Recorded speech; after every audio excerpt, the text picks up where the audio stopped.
Hello दोस्तों, welcome to our channel SMK के। पहली बार आए हैं तो चैनल को सब्सक्राइब जरूर करें और स्टॉक मार्केट की नई नई वीडियोस के लिए बेल आइकन को प्रेस करके ऑल जरूर सेलेक्ट करें। तो दोस्तों, मल्टीपल न्यूज़ कवर करेंगे। आज निफ्टी की हालत देखी जाए तो निफ्टी डाउन ही थी, मतलब 1% नीचे थी और बहुत ही कम हो रहा है आज के टाइम पे, क्योंकि काफ़ी बुल रन चल रहा है मार्केट में।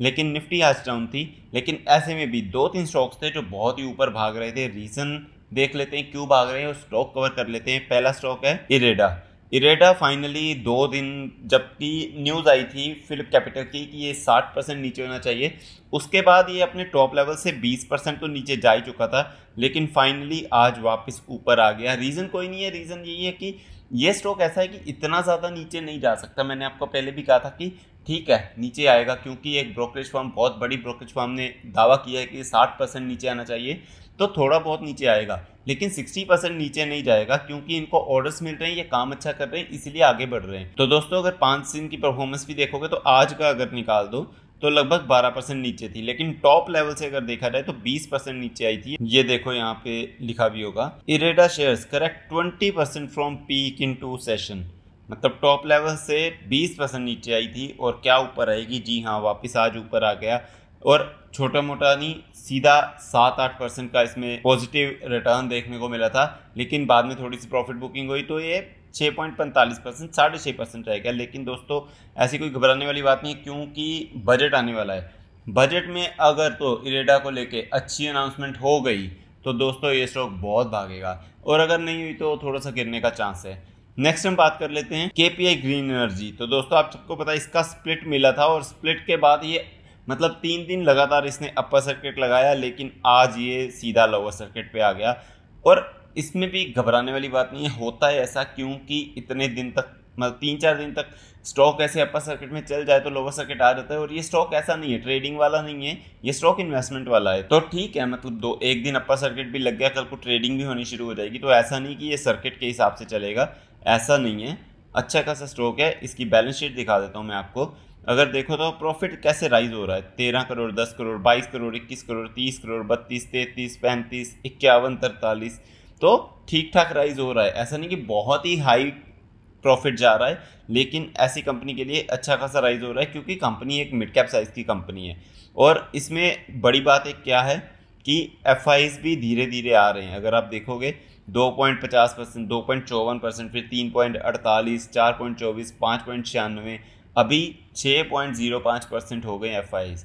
तो जैसे कंपनी में FIs DIs आना शुरू हो जाएंगे ना, तो उसमें प्रोमोटर्स की होल्डिंग 50 से कम भी हो जाए तो कोई दिक्कत नहीं होगी। अगर पब्लिक के पास सारी होल्डिंग ना हो, एक स्टॉक होते हैं पब्लिक के पास 80%, 90% होल्डिंग होती है, तो ऐसे स्टॉक्स में तो बिल्कुल नहीं जाना चाहिए, क्योंकि ऐसे स्टॉक्स में प्रमोटर्स कोई भरोसा नहीं होता। लेकिन जिसमें FIs DIs प्रमोटर्स अच्छे खासे होते हैं ना, इनका कंट्रीब्यूशन अच्छा होता है, तो वो स्टॉक को आप कंसीडर कर सकते हो। और बैलेंस शीट हमने देख ही ली है कि ठीक ठाक चल रहा है स्टॉक, बहुत अच्छा नहीं है लेकिन बेकार भी नहीं है, अच्छा कह सकते हैं। तो 1 साल की रिटर्न तो आपको पता ही है कितनी अच्छी बना के दी इसने, 267%। 5 साल की रिटर्न भी आपको पता ही है। और आगे क्या ये कंटिन्यू होगा, ये तो आने वाले टाइम में पता चलेगा कि सरकार रिन्यूएबल एनर्जी को कैसे सपोर्ट करती है और इस कंपनी को ऑर्डर कैसे मिलते हैं, तो उसी के हिसाब से ये सारा चलेगा। नेक्स्ट हम बात कर लेते हैं MTNL, महानगर टेलीफोन निगम लिमिटेड। MTNL जो है वो BSNL की एक सब्सिडरी है। तो दोस्तों, उसी की वजह से ये पिछले 5 दिन में देखोगे 64% की रिटर्न दे दी है। 20% का सर्किट लगा रही है। 42 पे थी, उसके बाद कितने पे आ गई है? 27 रुपये, अप 70 रुपये पे पहुंच गई है। और ये कब से हुआ है? जब से जियो और एयरटेल ने रेट बढ़ाए थे अपने, तो लोगों ने पिटीशन शुरू कर दिया एक तरह से कि बायकॉट करो जियो और एयरटेल का, क्योंकि ये रेट बढ़ा रहे अपनी मर्जी से। और उसके बाद क्या हुआ? उसके बाद सरकार को भी लगा कि नहीं, कोई तो तीसरा प्लेयर होना चाहिए, तो BSNL वापस एक्टिव हो गया।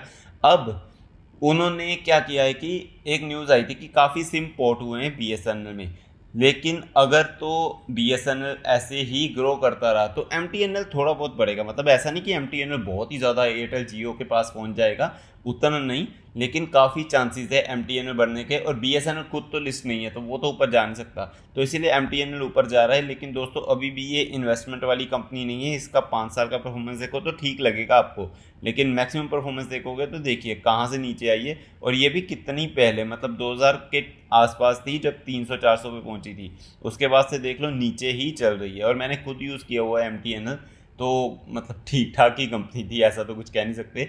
लेकिन दोस्तों वही है, सरकार कितना सपोर्ट कर रही है, तो सरकार ने भी क्या किया है, तो MTNL के कुछ बॉन्ड इंटरेस्ट थे जो ड्यू पड़े हुए थे, इन्होंने दिए नहीं थे, तो सरकार ने क्या किया है कि 92 करोड़ डिपॉजिट किया है MTNL के पास कि आप वो क्लियर करो और आगे बढ़ो। तो दोस्तों अच्छी बात है, इसी की वजह से ही MTNL इतना भाग रहा है। दूसरा मतलब बात वही है, सरकार अगर BSNL को सपोर्ट करेगी तो थोड़ा बहुत ही चलेगा, लेकिन इसमें इन्वेस्टमेंट पर्पस के लिए मत जाना, फंस जाओगे। नेक्स्ट हम बात करते हैं रेल विकास निगम लिमिटेड, RVNL तो चर्चा में रहता ही है। आज के दिन भी 4.5% की तेज़ी और एक टाइम पे 9% ऊपर चला गया था। और कहाँ से, मतलब बॉटम से गया था, आप देखोगे एक बार तो नीचे चला गया था, उसके बाद से ऊपर देखोगे तो ये देखिए 8.5% की तेजी। दो रीजन बताए जा रहे हैं, तो देख लेते। 2 दिन से ये भी डाउन चल रहा था। तो पहला क्या है, इजराइल की एक फर्म है यूनाइटेड कंस्ट्रक्शन लिमिटेड, उसके साथ इन्होंने MOU साइन किया है। दूसरा फैक्टर क्या है, इतना कोई बड़ा फैक्टर नहीं है, जस्ट एक पॉजिटिव सेंटीमेंट है। Arbitration tribunal has ruled in favour of the Krishnapatnam railway company, a special purpose vehicle initiated by the RVNL passing an award of rupees 548 crore. तो ये 2 रीज़न है कि मार्केट आज डाउन जा रही थी लेकिन फिर भी RVNL ऊपर जा रहा था। और एक साल में RVNL की परफॉर्मेंस तो आप सबको पता ही है दोस्तों, 600 पे पहुँच गया है। देखो स्टॉक 5 साल में देखो, 2020 में कहा था 24 रुपये और 33 रुपये, मतलब उस टाइम पे मेरे पास भी था, पर मैं झूठ नहीं बोल रहा, ये 20 रुपये के आसपास 30 रुपये के आसपास मेरे पास भी था। और मैंने भी ये 2 साल 1.5 साल वेट किया था, लेकिन ऊपर नहीं जा रहा था तो मैंने निकाल दिया था। लेकिन दोस्तों बाद में जब चलना शुरू हुआ तो मैंने इसको स्टडी करना शुरू किया, क्योंकि पहले इसको ऑर्डर नहीं आ रहे थे, मैंने भी इतना स्टडी नहीं किया था। उसके बाद जब ये अचानक से चला ना, तो मैंने इसको स्टडी करना शुरू किया। अब ये मेरे पास भी है, और ऐसा नहीं कि बहुत हाई प्राइस पे ख़रीदा है, मैंने भी लो प्राइस पे ही ख़रीदा है, क्योंकि मैंने जल्दी स्टडी करना शुरू कर दिया था और मुझे लगा कि ये लॉन्ग टर्म में अच्छा कर सकता है। तो दोस्तों इसलिए मैंने बाय कर लिया था। रिकमेंडेशन कोई नहीं है, मैंने इसको स्टडी किया, मुझे इसका बिजनेस अच्छा लगा, इसलिए मैंने बाय किया। क्योंकि इसमें मेरे पैसे लगे हैं, वो मेरी जिम्मेवारी होगी कि अगर डूबेंगे भी तो मेरे पैसे डूबेंगे। आपने अपना पैसा लगाना है तो आप स्टडी ज़रूर करिए।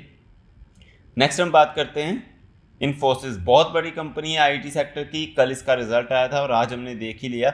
ओपन तो बहुत अच्छा हुआ था और उसके बाद से डाउन नहीं आया, थोड़ी सी प्रॉफिट बुकिंग हुई लेकिन हाई पे ही रहा। लास्ट में अगर देखा जाए तो 0.25% की तेज़ी, और इन्फोसिस मतलब आगे बढ़ रहा है। अभी एक साल में देखोगे तो 21% उतार चढ़ाव कितने ज़्यादा है, इसमें बहुत ज़्यादा उतार चढ़ाव है। लेकिन 5 साल में देखोगे तो 127%, मतलब डबल से ऊपर तो कर ही दिया है। प्लस ये आपको डिविडेंड भी देती रहती है कंपनी, ऊपर से सेफ भी मानी जाती है। मार्केट कैप देखोगे तो 7.42 लाख करोड़ का। IT सेक्टर में दूसरे नंबर की सबसे बड़ी कंपनी है TCS के बाद। तो दोस्तों कंपनी तो अच्छी है। और साथ में क्या हुआ है, रिजल्ट के बाद ब्रोकरेज ने अपने जो टारगेट प्राइस है वो बढ़ा दिए हैं। तो ये TCS के टाइम पे भी देखा था हमने, इन्फोसिस के टाइम पे भी देख लिया। और सिटी ने तो न्यूट्रल रेटिंग रखी है और टारगेट प्राइस दिया है 1850 का। अभी कितना चल रहा है, 1700 के आसपास है, 1790 का। 1850 का टारगेट प्राइस है, जो कि अच्छा है। साथ में बर्नस्टाइन ने क्या किया है, आउटर परफॉर्म, टारगेट प्राइस 2100 का दे दिया है। नमोरा ने क्या बोला है, 1950 का टारगेट प्राइस। मोतीलाल ओसवाल ने 2000 का टारगेट प्राइस। तो दोस्तों आप खुद ही देख सकते हो कि रिजल्ट अच्छा आने का मतलब क्या होता है, कि टारगेट प्राइस कितना पहुंच गया, मतलब उनको पोटेंशियल नज़र आता है कि ये स्टॉक ठीक है। एक साल में तो ऐसे चल रहा है, ऊपर नीचे चल रहा है। एक टाइम पे 1729 भी गया, उसके बाद कितना 1400 के आसपास आ गया। लेकिन आज इसने अपना 52 वीक हाई लगाया, ओपन ही अपना हाई पे हुआ था और वही 52 वीक हाई लग गया। तो दोस्तों इन्फोसिस कंपनी मतलब जिसके पास तो है ना, लॉस में तो कभी ना निकालो, जितना प्रॉफिट कमा सकते हो ना इससे कमा लो। नेक्स्ट एक और टेक जाइंट, मतलब कि IT सेक्टर में बहुत बड़ी कंपनी, वो कौन सी है, विप्रो। विप्रो आज के दिन डाउन थी क्योंकि मार्केट डाउन थी। अब इन्फोसिस तो उल्टा चला गया ना, क्योंकि रिजल्ट आया था, लेकिन विप्रो का भी रिजल्ट आया नहीं था, आज आने वाला था। और मार्केट क्लोज होने के बाद ही विप्रो का रिजल्ट आया, वो देख लेते हैं। पहले हम देखते हैं कि एक साल में परफॉर्मेंस 33% की, ये भी ऊपर नीचे करता है, लेकिन 5 साल में विप्रो ने बहुत अच्छी परफॉर्मेंस दी है, 110% की। और दोस्तों मेरी बात याद रखना, विप्रो बहुत स्लो चलता है, जब भागेगा ना, ये देखो 2020 के बाद ये कितना भागा था, सीधा 300%, लेकिन बहुत स्लो। उसके बाद डाउन आया है, तब से 21% डाउन है। और कितना टाइम हो गया इसको, 2 साल हो गए हैं, ये डाउन ही चल रहा है। दोस्तों बहुत ही स्लो है, भागेगा तो एकदम भागेगा, नहीं तो बहुत ही स्लो कंपनी है। तो ये सोच के जाना, चलिए सीधा हम BSE की वेबसाइट से इसका रिजल्ट देख लेते हैं। तो दोस्तों रिजल्ट इन मिलियंस में हम सिंपल वे में पढ़ लेते हैं। टोटल इनकम कितनी है 2,26,935, जो पिछले क्वार्टर में थी 2,28,612 और पिछले साल थी 2,34,712।